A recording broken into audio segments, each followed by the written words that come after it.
최근 국민권익위원회 부패방지국장 직무대리가 세상을 떠나서 상당히 큰 충격을 주고 있습니다. 전직 권익위 위원장이시기도 하고 더불어민주당 국회의원이신 전현희 의원님 모시고 관련된 내용 집중적으로 좀 다뤄보도록 하겠습니다. 어서 오십시오, 의원님. 안녕하세요. 예, 무더위에 너무 많이 바쁘시죠. 최고위원 선거는 잘 되고 계십니까? 네, 지금 토탈 누적 6위입니다.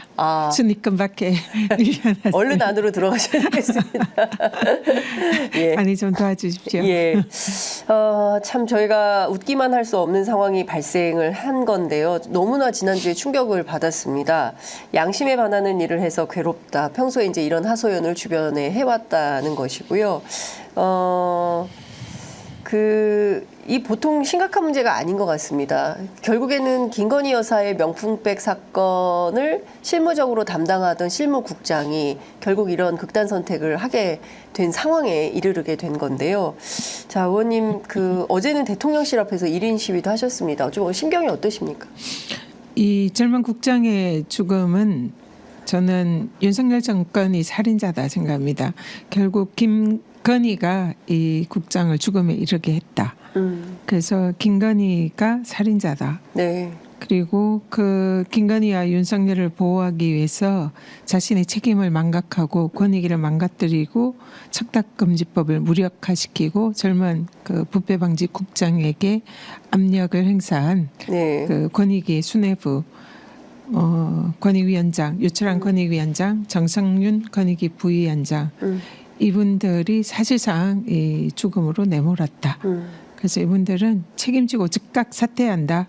그렇게 생각합니다. 네, 지난주에 빈소에 다녀오셨죠. 빈소에서 의원님하고 뭐 여당 국회의원들하고 좀 갈등이 있었다고 어제 라디오 프로그램 출연해서 말씀하시는 거 잠깐 들었습니다.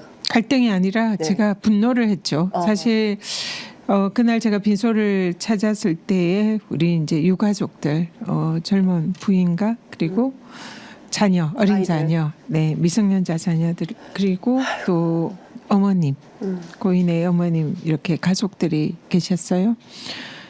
부인이 저도 이제 이렇게 그 조문을 하고 영정을 보니까 너무 진짜 참을 수가 없더라고요. 제가 사실 윤석열 정권에 들어서는 절대로 이 정권 하에서 내가 약한 모습 보이지 않고 울지 않으리라 제가 네. 수없이 다짐했습니다. 근데 그날은 그냥 무너졌습니다. 그 모습, 영정 사진에 밝게 웃는 모습 보면서 그냥 눈물이 펑펑 쏟아지고 에휴. 옆에 부인과 아이들을 그냥 부둥켜 안고 한참 울었어요. 한참 울고 고인이 평소에 제 얘기를 많이 했다고 하더라고요. 우리 위원장님께 자기가 쓴 그 박사 논문 갖다 드리고 싶다. 네. 하여튼 뭐 그냥 이제 안 하면서 우리 위원장님 말씀 많이 했다고 막 그렇게 하는데 정말 가슴이 메이더라고요. 그리고 또 우리 어머니께서 네. 우리 아들의 명예를 지켜달라. 정말 훌륭한 아들이었고 그런 착한 아들이었는데 나보다 먼저 가게 된 이게 있을 수 있는 일이냐 이러면서 제 손을 꼭 잡고 한참을 우셔서 굉장히 비통했습니다. 그런 상황에서 사실 이제 그 자리에 유철한 권익위 부위원장, 정성윤 권익위 유철한 위원장 그리고 정성윤 부위원장 그리고 용산의 네. 정호성 비서관. 정호성 비서관이 여기가 있었어요? 권익위 담당입니다. 권익위 담당이고 예. 그리고 국민의힘 의원이 현재 된 얼마 전까지는 문고리 3인방의 정호성 아닙니까? 맞습니다. 예, 그리고 박근혜 국정농단 사태 때. 예. 그리고 강승규 의원 거기는 권익위 담당 시민사회 수석이었죠. 예. 그리고 성일종 여기는 제가 권익위원장일 때 정무위 간사였는데 네. 저를 탄압하는데 총대 메고 앞장선 사람입니다. 그 지금은 아마 정책위 의장인가요? 네. 그런 역할을 하고 있을 텐데 사실상 권익위를 뒤흔들었던 그런 사람들이 한 자리에 모여 있었습니다. 제가 제가 생각에는 그분들이 간접적으로 이 모든 상황에 책임이 있는 사람들이다 생각을 했고 네. 너무나 분노에 차서 그들에게 당신들의 죗값을 반드시 치르게 하겠다. 네. 죗값을 치러야 한다. 예. 이렇게 제가 얘기를 했죠. 예. 그리고 나오는데 예. 이 정성윤 부위원장이 정승윤 부위원장이 따라 나온 거예요. 따라 나와서 참. 고함을 지르더라고요. 고함을 질러요? 아니 빈소에서? 네, 막 고함을 지르면서 우리 예. 권익위가 뭘 잘못했냐, 뭐 그러면서 이제 결국은 권익위가 잘못한 거는 없고 네. 원칙대로 했는데 그걸 가지고 이제 뭐 잘못됐다고 이렇게 막 난리를 친 야당이 잘못 아니냐, 너네들 탓이 아니냐는 취지인 거죠. 그래서 일단은 우리 권익이 이렇게 얘기하면 그 정성윤 의원은 마인드가 이해를 할 수가 없는 게 그러면 돌아가신 네. 국장이랑 자기랑 같은 입장입니까? 그러니까요. 네. 그래서 우리가 그리고 제가 문제를 삼는 것은 바로 그 권익위 수뇌부 네. 그리고 책임 있는 용산 관계자들 여기를 문제를 삼는 건데 거기에 대해서 우리라고 하면서 그 고인과 자기가 마치 한나의 배를 탄 그냥 자기의 잘못은 이렇게 숨기고 그냥 남 탓하는 그런 모습이잖아요. 네. 그래서 그 우리가 아니라 당신이 바로 잘못했다. 직원들이 무슨 잘못이냐. 그 돌아가신 국장이 무슨 잘못입니까? 그리고 권익위 직원들이 윗선의 지시에 의해서 공무원이니까 일종의 상명하복으로 네. 어쩔 수 없이 한 거잖아요. 근데 그걸 자기가 한 바로 자기가 장본인이고 당사자라는 걸 덮고 남 탓하는 그 모습을 보면서 정말 분노가 진짜 끌어올라서 참을 수가 없었습니다. 근데 제가 오늘 좀 어제 오늘 얘기를 들어보니 네. 그 자리에 권익위 직원들이 굉장히 많이 있었거든요. 예. 그걸 다 지켜본 거예요. 소란 피우는 거를 고함 지르는 걸. 예. 그래서 권익위 직원들의 얘기도 예. 또 저한테도 이렇게 많이 예. 연락이 왔는데 왜 거기서 우리라고 표현을 하냐. 뭐 내가 뭘 잘못했냐 이렇게 얘기를 하는 게 맞지. 예. 왜 권익위를 싸잡아서 우리라고 표현을 하면서 우리 권익위가 뭘 잘못했냐 이런 식으로 말을 해서 거기 있는 직원들이 뒤에서 술렁술렁하면서 무슨 우리야 예. 내가 이렇게 표현을 해야지 표현해야지. 그렇게 다들 얘기를 했다고 그러면 합니다. 기본적으로 권익위 직원들은 정승윤 부위원장, 그러니까 이런 말도 안 되는 결정에 대하여 권익위 직원들은 동의하거나 인정할 수 없다 이런 태도가 좀 있는 거 아니겠습니까? 말은 못하죠 공무원들이니까. 그렇습니다. 예. 그렇지만은 예. 그런 지금 분위기가 내부에 많이 이렇게 깔려 있는 것 퍼져있다. 같습니다. 예. 네. 그 유철한. 그리고 또 하나. 예. 그 자리에 정호성이 있었다고 네, 그랬잖아요. 네. 권익위 이 업무 시스템이 예. 윤석열 정권 들어서 예. 그 이전에는 그러지 않았는데요. 모든 권익위 내부 사항을 시시콜콜 용산의 그 취미사회 수석실에 보고를 합니다. 그리고 그쪽에 지침을 받습니다. 아 정말요? 네, 제가 그래서 그 윤석열 정권에서 1년 동안 권익위원장을 했잖아요. 예. 사실상 내부에서 저를 고립시키고 네. 그 부위원장들이 이제 용산과 직거래를 하는 거죠. 네. 그래서 용산에게 뭐 부위원장들이 직접 보고하러 가기도 하고 그리고 담당 직원들을 보내서 보고하기도 하고 그래서 중요한 사안 안건들은 끈끈이 다 보고를 하고 네. 지침을 받습니다. 예. 그렇기 때문에 그 당시에 김건희 명품백 예. 그 무혐의 결정 그것을 주도한 권익위의 위원장 부위원장들 사실상 전원위원회에서 그 네 사람이 나는 이거 무혐의 결정 찬성 그리고 부위원장들 다 찬성 그리고 나머지 위원님들 이런 식으로 진행을 했거든요. 공개적으로. 그렇기 때문에 거기에 사실 반대를 하기가 쉽지 하기가 않죠. 어려운 예. 일이죠. 반대로 제가 권익위원장 때는 반대였습니다. 예. 여기에 계시는 위원님들 의견은 무엇인가요? 다 들어보고 의견을 다 하고 전체적으로 다 찬성이면 그냥 종결. 예. 그리고 정말 제 표가 중요할 때도 모든 사람들 의견 들어보고 마지막에 의견을 표명하는. 위원장이나 부위원장 자리가 그런 자리 당연히 아닙니까? 그렇게 해야죠. 당연히 그래야 되는데 이번에 이 사안은 위원장 부위원장들이 무혐의 먼저- 종결이에요 하고 손을 다 들고 나머지 또 어떻습니까? 이런 식으로 표기를 한 거예요. 그러니까 이거는 강제적으로 예. 그 무혐의 종결 처리를 종용한 거네요. 사실상 종용한 거죠. 예. 근데 이런 뒤에 뒷선에 이 배경에 저는 용산과의 거래가 있지 않았나 저는 이걸 용산과 거래를 예. 의심하신다. 예, 의심할 수밖에 없고요. 실제로 제가 권익위원장 있을 때 그런 식으로 일을 해왔습니다. 항상 그러니까 위원장을 배제시키고 자신들이 용산에 오늘 자리에 없으면 용산에 갔다 뭐 이런 식으로 하더라고요. 그리고 직원들이 용산에 보고하러 가야 된다. 왜 그렇게 뭐 누가 시켜서 이런 식으로 하면서 항상 용산에 보고를 하러 갑니다. 그 컨트롤 타워가 지침을 지금 받습니다. 정호성 씨라는 거죠. 그래서 시민사회 수석실이 그걸 담당을 하고 시민사회 수석실에서는 권익위 담당 또 비서관이 있습니다. 예. 그래서 이번에 그 장례식장에 온 정호성이 그 역할을 담당하는 사람이 아닌지 추정을 하는 거고요. 그래서 용산과 이 김건희의 무혐의 종결, 권익위의 종결 처분 여기에 관해서도 반드시 수사를 통해서 밝혀내야 할 그런 지점이다. 그렇게 네. 봅니다. 그 사실 저는 이게 참 마음이 아픈데요.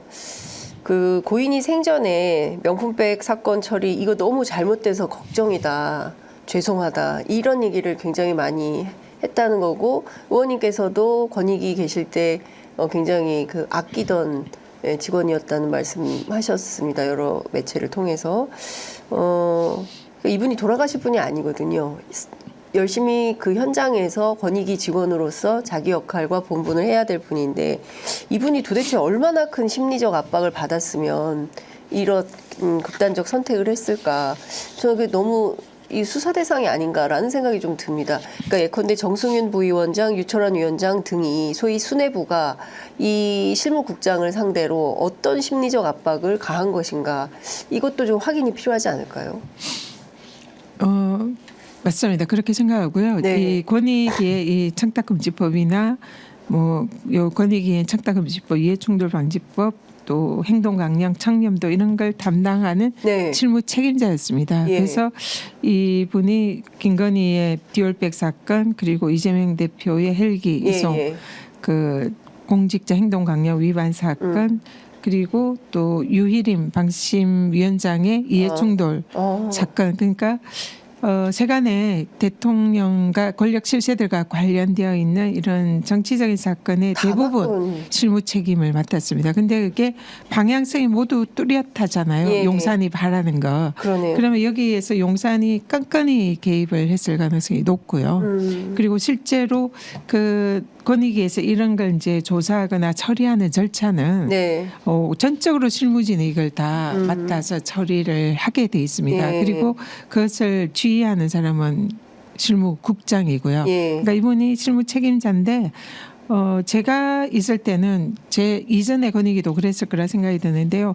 이런 어떤 신고가 들어오고 조사를 하고 그런 과정에서 윗선이 개입을 네. 하지 않습니다. 예. 할 수가 없습니다. 하면 안 되는 거 아니에요? 하면 그는 직권남용이에요. 그렇습니다. 그렇기 때문에 실무진이 그 모든 조사에 있어서 정권을 가지고 네. 뭐 그 조사 시기라든지 방법이라든지 이런 거는 실무진이 결정해서 하고 최종적으로 중요한 사안의 경우에 이제 다 내부에 결론이 나면 이런 식으로 처리했다. 네네. 또 모든 사안이 아니라 중요한 사안들 예. 이런 건에 대해서는 이제 사후에 보고를 하거든요. 네네. 그렇기 때문에 위원장과 부위원장들이 이거 어떻게 해라 저렇게 해라고 예. 중간에 지침을 줄 수가 없어요.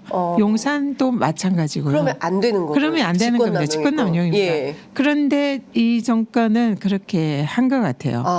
거기에 대해서 그 뭐 조사를 할 때 이거는 뭐 대통령실 조사하면 안 예, 된다든지 뭐 예. 김건희 소환 조사하면 안 된다든지 예. 서면 조사하면 안 된다든지 이거는 문제가 없고 대통령 기록물 아니냐는든지 예. 뭐 이 청탁금지법 위반으로 볼 수 예. 없는 거 아니냐 뭐 이런 식으로 중간중간 제동을 걸었을 가능성이 매우 커 매우 보여요. 커 보이고 왜냐하면 백혜령 경정이 그 마약 수사할 때 네. 그 세관을 빼라 관세청 관련된 내용을 빼라라고 보도자료 내용까지도 지시를 한 거 아닙니까? 네. 예, 그럼 비슷할 수 있겠네요. 네, 그래서 실제로 그런 제가 있을 때도 네.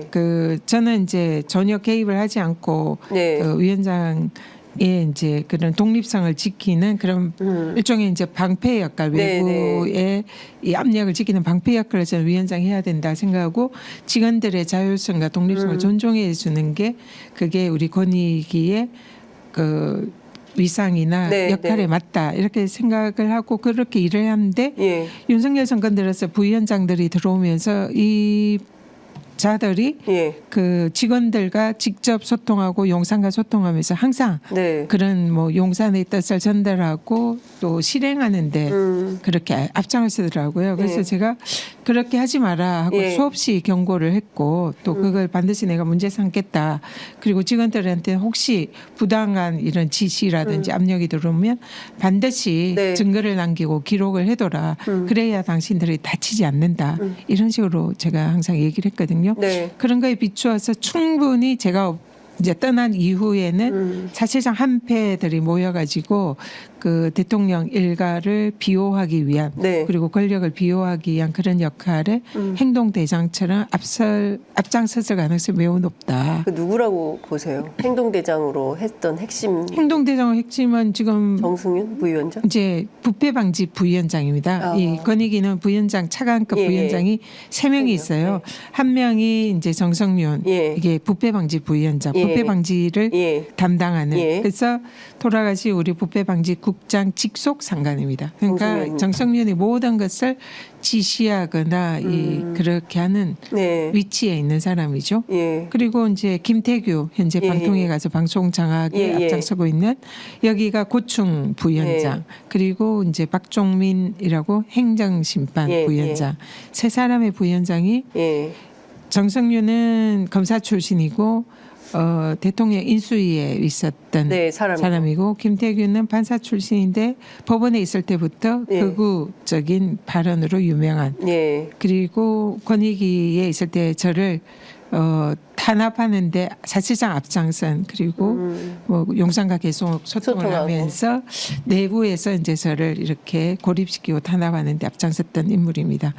거기에 이제 박종민 이 세 사람인데 실제로 그 들리는 얘기는 김태규가 권익위에 있을 때도 굉장히 이 용산에 네. 뜻을 전달하고 용산에 보조를 맞춰서 그런 일을 많이 했다 얘기가 많이 있고 사실 그렇기 때문에 네. 승승장구하는 거 아닙니까? 공수처장으로도 보내려고 했고 예. 그게 좌절이 되자 방통위로 방통위. 보내서 방송 장악에 예. 지금 이제 예. 천병 역할을 하잖아요.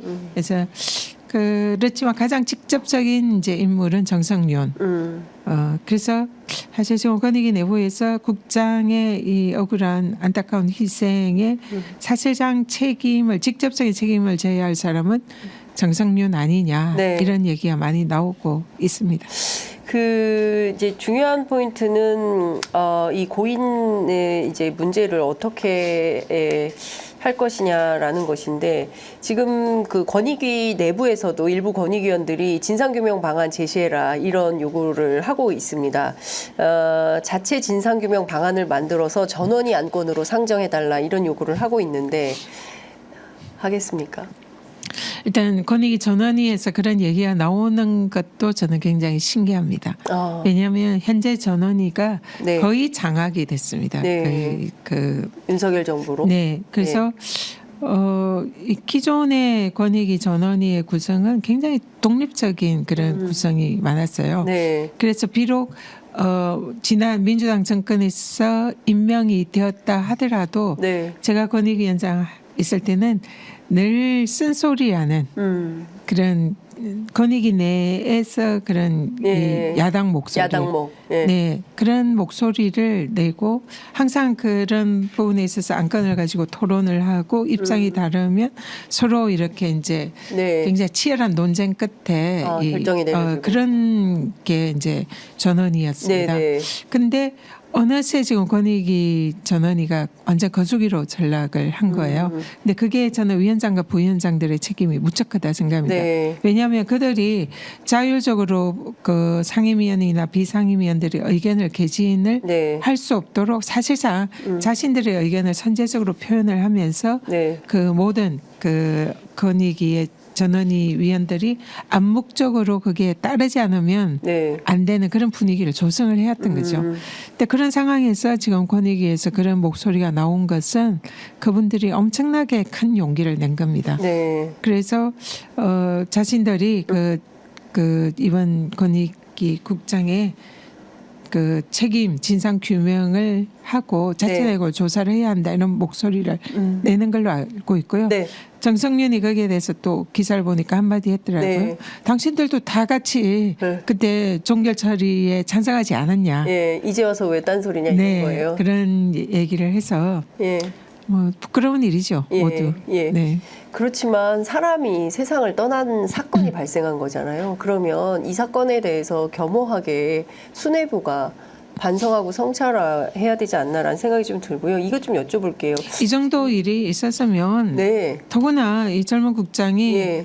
그 주위에 그런 식으로 말을 많이 했다잖아요. 예, 예. 수뇌부에서 이렇게 사실상 압력을 행사를 해서 소신과 다른 결정을 하게 돼서 너무 참담하다, 네. 괴롭다. 예. 그런 얘기를 많이 하고 자신의 부패 방지 업무 종사 20년에 인생이 부정되는 것 같다. 이렇게 얘기를 하면서 결국 사인은 자신의 원칙과 소신이 맞지 않는 그런 네. 결정을 종용당하면서 그로 인한 심리적 갈등 예. 이것이 쌓인 그러니까 그 원인으로 예. 이렇게 보이잖아요. 네네. 안 그러면 그런 일이 일어날 리가 없는 거죠. 그리고 그렇습니다. 이분의 평소 성품으로 보면 네. 그럼 거기에 대한 직접적인 책임자가 지금 누군지 보이잖아요. 예. 그러면은 위원장, 부위원장은 이런 상황에 대해서 사실은 저는 책임지고 물러나야 된다 생각합니다. 이 젊은 국장과 그 가족들 그리고 또 대한민국의 수많은 공직자들 이 사안을 어떻게 보겠습니까?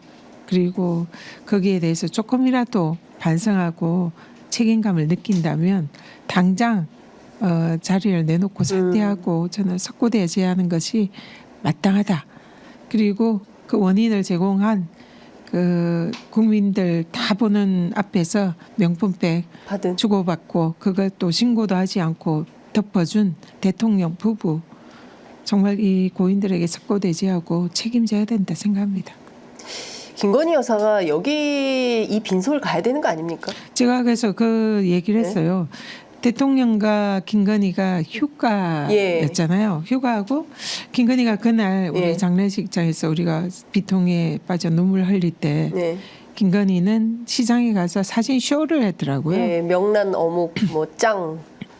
뭐 그 진정성이 없다는 것 국민들 다 눈에 보이잖아요. 거기에 가서 그런 식으로 사진 찍고 쇼를 할 게 아니라 네. 그날 바로 빈소에 달려왔어야죠. 네.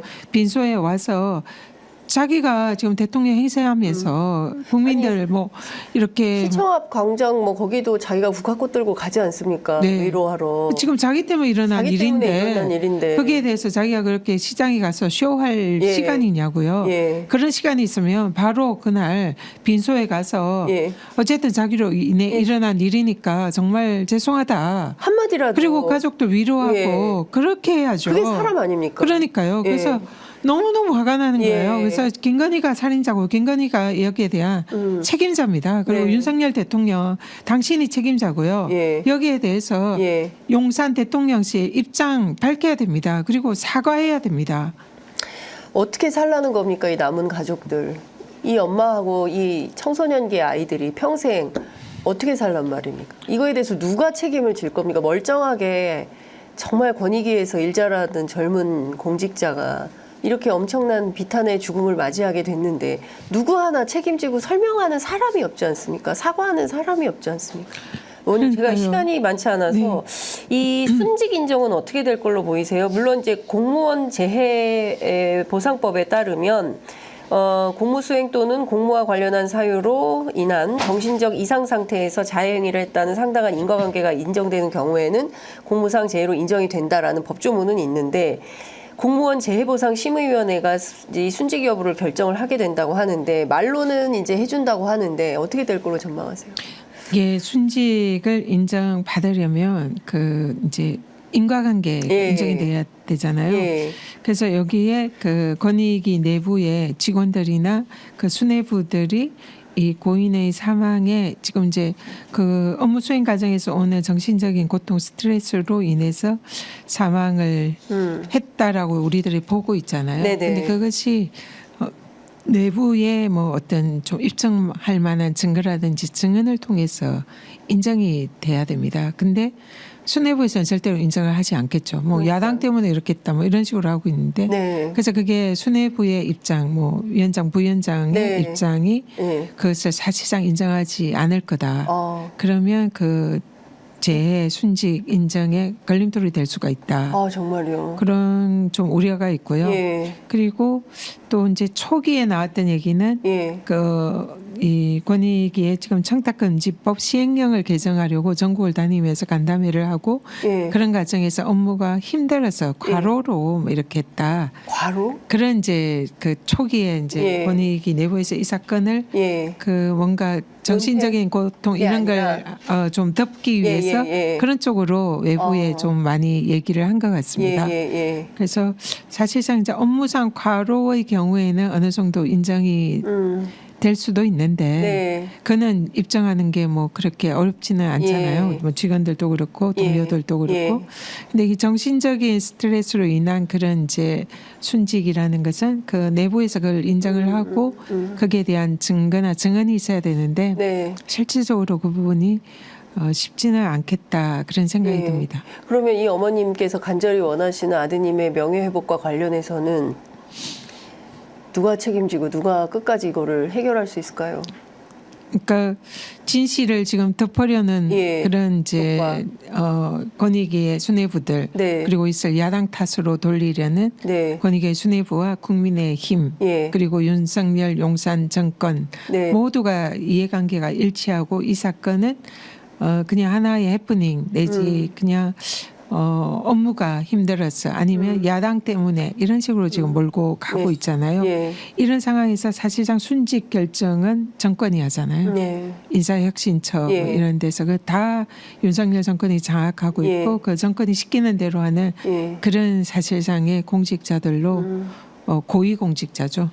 그런 상황이라 그런 순직 처리가 무엇을 그러니까 어떤 이유로 순직이 됐다 이걸 처리하는 거 이 부분도 지켜봐야 될 것 같고요. 그래서 국회에서도 정무위에서도 그리고 민주당의 그 지도부에서도 이 사안을 굉장히 예의주시하고 결론이 어떻게 나는지 거기에 대해서 지켜보고 또 우리가 감시해야 된다 생각합니다. 네. 의원님 끝까지 이 유족들 손 잡아 주셔야 될 분이신 것 같습니다. 예. 자, 시간이 많지 않아서 이것 좀 여쭤봐야 될 것 같습니다. 지금 광복절이 두 동강이 났습니다. 역사상 이런 적이 없었습니다. 그 김형석 뉴라이트 뭐 본인은 인정한 자기는 아니다. 뉴라이트가 아니다.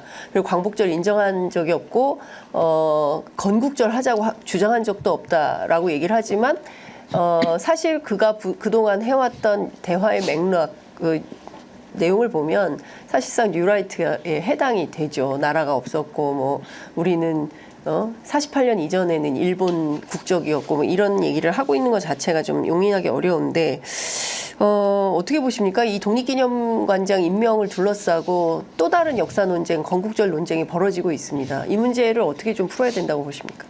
이 정권의 인사가 특히 네. 고위직 인사는 네. 뭐 극우 친일 뭐 네. 이런 인사 아니면은 거의 임명되기가 어려운 게 아닌가 그런 생각이 들 정도로 예. 이런 인사들을 정말 국민의 눈높이에 맞지 않는 인사들을 임명을 하고 있습니다. 지금 네. 방통위만 보더라도 예. 뭐 이진수, 네. 김태규, 예. 뭐 이동관 예. 도저히 국민들이 받아들이기 힘든 그렇지만 윤석열 대통령에게는 충성하는 그런 극우적인 인사들을 다 임명을 하잖아요. 네. 이번에 김영석 이분도 마찬가지다 생각합니다. 독립기념관장이라는 자리가 어떤 자리여야 하고 어떤 분을 임명해야 되는지 여기에 대한 철학은 네. 아예 없는 것 같습니다. 예. 그냥 오직 기준은 대통령에게 충성하고 또 거구적인 예. 그런 또 대통령과 국정 철학을 같지 않은 그런 인사들을 골라서 그런 사람들만 뽑아서 낳는 것 같아요. 네. 이 사람이 그 독립기념관장 이제 면접을 할 때에 우리 그 대한민국 국민 네. 당시 조선 네. 백성들이 일본의 그러니까 신민, 예, 한국 시민이었다. 한국 신민이었다. 예. 그런 인식을 가지는 사람을 어떻게 이 독립기념관장으로 관장에. 임명합니까? 독립기념관장이잖아요. 그러면은 거기에 대해서 일본에 대해서 저항 의식과 역사 의식을 기본적으로 가지고 예. 계신 분을 임명하는 게 너무나 상식이잖아요. 예. 근데 거기에 전혀 반대되는 그런 뉴라이트 그런 친일적인 인식을 가진 분을 독립기념관장으로 임명을 한 것은 이것은 진짜 윤석열 정권이 용산 총독 분야 네. 진짜 요즘 이 용산 친일 총독 분야. 밀정 아니냐 예. 이런 얘기까지 지금 나오는 상황이잖아요. 맞습니다. 그런 것을 저는 윤석열 대통령이 자초했다. 그래서 이 김영석 독립기념관장은 당장 임명을 철회해야 된다. 네. 그렇게 생각을 하고요. 아니면 이분이 조금이라도 양심이 있으면 자진 사퇴하는 것이 맞다. 예. 그리고 독립기념관장의 정신에 맞는 그런 분을 임명해야 되는 거 아닙니까? 예. 오죽하면 우리 이종찬 강복회장께서 예. 이 강복절 행사에 참석하지 않겠다. 이분도 상당히 어떻게 보면 네. 보수적인 그런 분이었지만 그렇습니다. 적어도 강복회장으로서 민족의 역사와 정신, 역사관 이런 거는 뚜렷한 거죠. 그렇습니다. 예. 예. 그런 분이 이런 진짜 자리에 앉아야 보수죠. 되는 거죠. 예, 예. 보수건 진보건 예. 간에 역사관이 뚜렷하고 우리 민족의 그런 일본과의 그 과거 이런 거에 대해서 사실상의 우리 정체성이 분명한 사람이 가서 앉아 있어야 그런 되는 걸 거죠. 있어야 되는 거죠. 예. 근데 대통령의 정체성이 분명하지 않구나 이렇게 생각할 수밖에 없는 거죠. 네, 그 23분이어서 이것 좀 여쭤보겠습니다. 어제 갑자기 외교안보 쪽 인사가 있었습니다. 신원식 국방부 장관이 안보실장으로, 그리고 김용현 경호처장을 국방부 장관으로, 그리고 장호진 안보실장을 외교안보 특보로 이렇게 보냈는데요. 외교 라인을 전면 교체하고 외교안보 라인에 전부 군 출신으로 채우는 이유가 뭘까에 대해서 많은 분들이 우려하고 있습니다. 의원님께서는 어떻게 보십니까? 왜 갑자기 군 출신들이 이렇게 외교 라인에 전면 등장한다고 보세요? 우리 장윤선 기자님이 저보다 훨씬 잘 아실 거다 생각하고 어제 제가 방송 보니까 취재를 많이 하셨더라고요. 아, 어제 진짜 발바닥에 땀 많이 치셨습니다. 그래서 뭐 제가 좀 오히려 더 무슨 일인지 여쭤봐야 될 것 같은데 어쨌든 이 김용현 네. 이 경호처장과 신원식 장관의 이 예. 교체는 말씀하신 대로 이거는 김용현에게 네. 힘을 실어주고 예. 그리고 신원식 장관에 대해서 뭔가 완전히 경질은 아니지만 예. 그런 이제 경질성 인사를 한 게 아닌가 싶습니다. 그리고 그렇지만 완전히 경질이나 자천을 하지 못하는 것이 이미 윤석열 대통령과 비밀을 너무 많이 공유하고 있다. 네. 최혜병 사건 네, 관련. 그래서 이 윤석열 대통령의 특징이 뭔가 다른 자리로 보내거나 자천을 시키고 해야 하는 그런 인물이지만 윤석열 대통령의 약점을 쥐고 비밀을 쥐고 있는 인사들의 경우에는 예. 어쨌든 끝까지 챙겨주는 그렇습니다. 좌천성 승진. 이종석 예, 국방부 장관도 사례도 보면 그렇고요. 네. 그래서 그런 식의 인사가 아닌가 이런 생각이 들고요. 어쨌든 김용현에 대해서 뭔가 힘을 실어주는 인사인 것 같습니다. 네. 근데 우리가 최혜병 그 특검 관련 청문회를 하면서 그때 나왔던 얘기가 네. 김용현이 사실상 군인사를 좌지우지한다. 네. 그리고 실제로 그 임성근 사단장의 구명 로비에 김용현이 관여할 가능성이 높다. 네. 이게 이제 그 녹취록에서 좀 그 얘기가 나왔잖아요. 네, 네, 네. 근데 그것이 사실이 아니었나 이런 생각이 드는 그런 인사한 거예요. 예. 그래서 앞으로 김용현이 윤석열 대통령 시대에 또 다른 그런 군대 내에 장악을 하지 않을까. 네. 제가 그래서 그런 생각이 듭니다. 윤석열 대통령이 지지가 떨어지고 탄핵의 위험성이 점점 고조가 되잖아요. 그러니까 이번에 검찰총장도 심우정 네. 완전히 측근으로 예. 윤석열의 모든 것을 그대로 지시를 따라 할 것 같은 예. 그런 총장을 임명했고 또 하나 권력기관 군대 여기도 불안하니까 네. 자기의 최측근을 이쪽으로 보내는 게 아닌가 그런 생각이 듭니다. 네. 그 중요한 포인트는 그 외교관들이 가야 될 그 외교 라인을 군 출신으로 채워서 무엇을 하려고 하는 것인가에 대한 좀 위험한 시그널 같은 거를 감지하는 정치권 관계자들이 있는 것 같아서 저희들도 촉을 바짝 세우고 현장 취재를 더욱더 열심히 해서 아는 족족 여러분들께 구체적으로 설명을 해드리도록 하겠습니다. 오늘 말씀은 여기까지 듣도록 하겠습니다. 말씀 잘 들었습니다. 고맙습니다. 감사합니다.